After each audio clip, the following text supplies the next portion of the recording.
بسم اللہ الرحمن الرحیم۔ السلام علیکم ورحمۃ اللہ وبرکاتہ۔ دا اتھینٹک اسلام چینل کی طرف سے بہت ہی اہم ویڈیو لے کر میں حاضر ہوا ہوں۔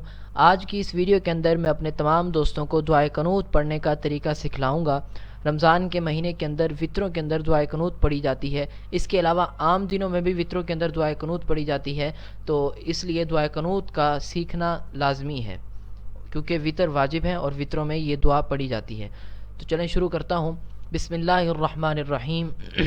اللہم انا نستعینک، اللہم انا نستعینک ونستغفرک ونؤمن بک ونتوکل علیک ونثنی علیک الخیر ونشکرک ولا نکفرک ونخلع ونترک من یفجرک، اللہم ایاک نعبد ولک نصلی ونسجد وإلیک نسعی ونحفد ونرجو رحمتک ونخشى عذابک ان عذابک بالکفار ملحق، اللہم انا نستعینک ونستغفرک ونؤمن بک ونتوکل علیک ونثنی علیک الخیر ونشکرک ولا نکفرک ونخلع ونترک من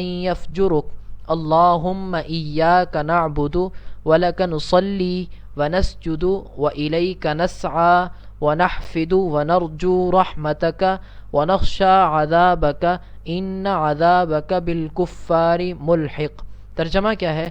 اے اللہ، ہم تجھ سے مدد چاہتے ہیں اور تجھ سے بخشش مانگتے ہیں اور تجھ پر ایمان لاتے ہیں اور تجھ پر بھروسہ رکھتے ہیں اور تعریف کرتے ہیں تیری بہت اچھی، اور تیرا شکر کرتے ہیں، تیری ناشکری نہیں کرتے اور الگ کرتے اور چھوڑتے ہیں اس شخص کو جو تیری نافرمانی کرے۔ اے اللہ، ہم تیری ہی عبادت کرتے ہیں اور تیرے ہی لیے نماز پڑھتے اور سجدہ کرتے ہیں اور تیری ہی طرف دوڑتے اور خدمت کے لیے حاضر ہوتے ہیں اور تیری رحمت کے امیدوار ہیں اور تیرے عذاب سے دوڑتے ہیں، بے شک تیرا عذاب کافروں کو ملنے والا ہے۔